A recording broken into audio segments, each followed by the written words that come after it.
Shalom, Shalom, Shabbat, Adonai. Welcome to the Sixth Exodus program. Thank you for listening.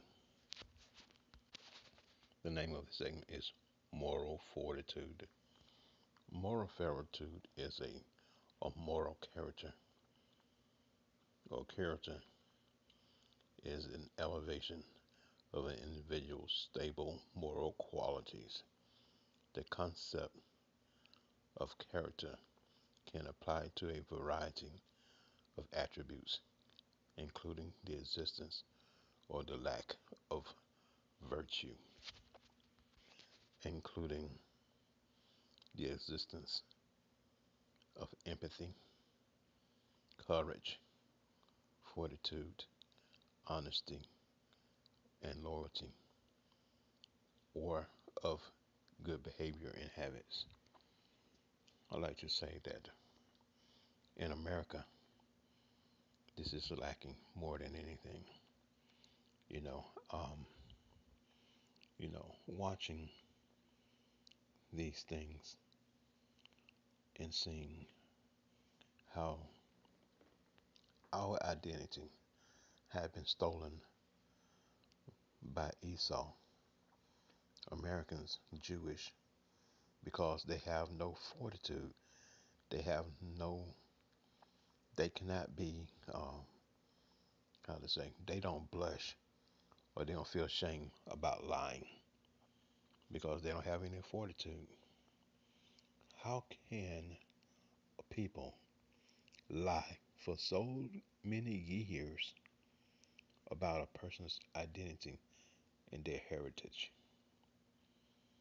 and want someone else's identity and their heritage because they have the lack of fortitude,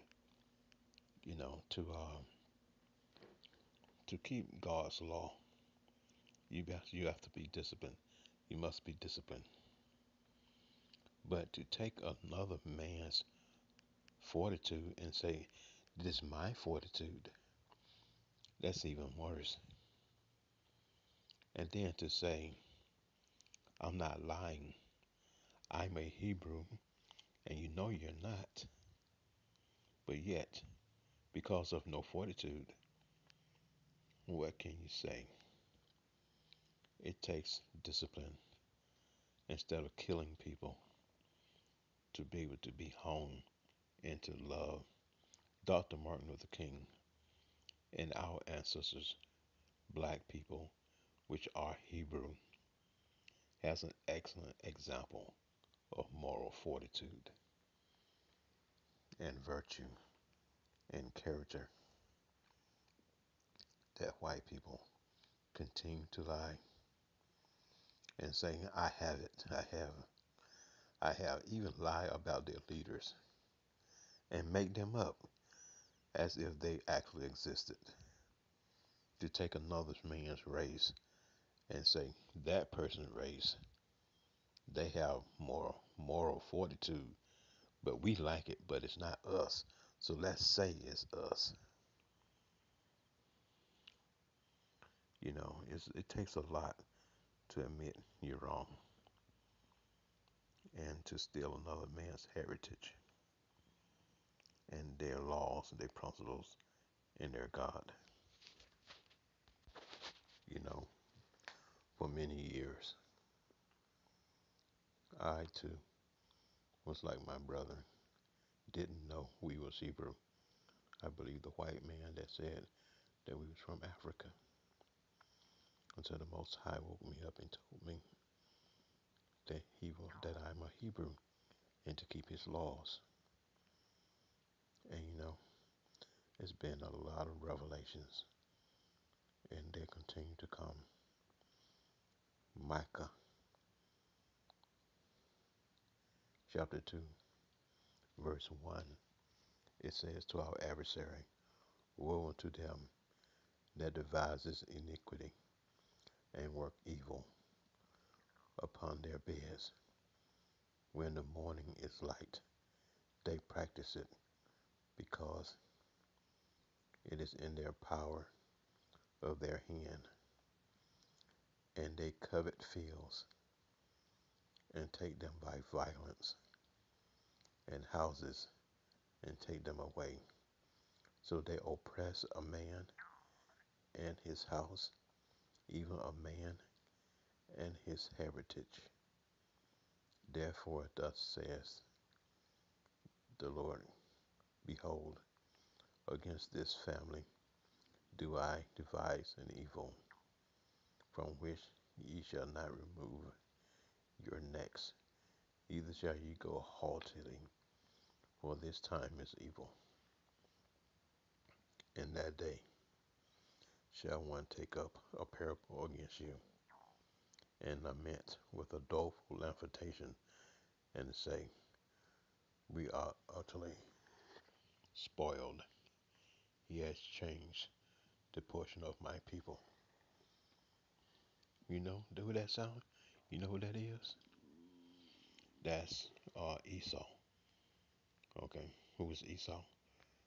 White Americans and white Jewish people who have changed the Most High's people and take away their lands, their culture, and their heritage. And you know there's going to be some pay for this. Do you know all the devastation and confusion and evil that you have brought upon the world? And what is so amazing is the Most High allowed you to do it and put it in His Word that you would do these things and your destruction also. But you know, it's a sad thing to lie about something and continue to lie about it and have no remorse, no guilt, and rob, kill, and murder people, taking their land, their property, their heritage, and everything, and continue to lie about it every day and practice making new lies every day. I mean, just practicing waking up every morning thinking of new lies to tell so that you can be able to tell your children lies so they can be liars also. It is a shame. And you're not ashamed about it and continue to lie. Yet we go on every day being beaten, being put in jail, being ostracized. This is what moral fortitude is all about and who lacks it. Yet the white man brag about how great he is and how superior he is. But lack of moral fortitude, but want someone else's fortitude and their discipline, but don't seek their own, but rather lie and kill other people for theirs. Okay, this is going to be a short segment. I mean, I can continue on, but what good does it do to tell a drunkard that they are a drunkard, that the wrath of God happen whenever it comes upon the wicked? Thank you for listening to Six Exodus. Thank you for sharing your time. I want to say before I end this segment, there are many media outlets, social and traditional. And we thank you for sharing your time and listening to Six Exodus. We hope that you have found something to be beneficial in looking at the pages of Six Exodus. Thank you very much. And till we meet again, Mitzvah. Have a good day.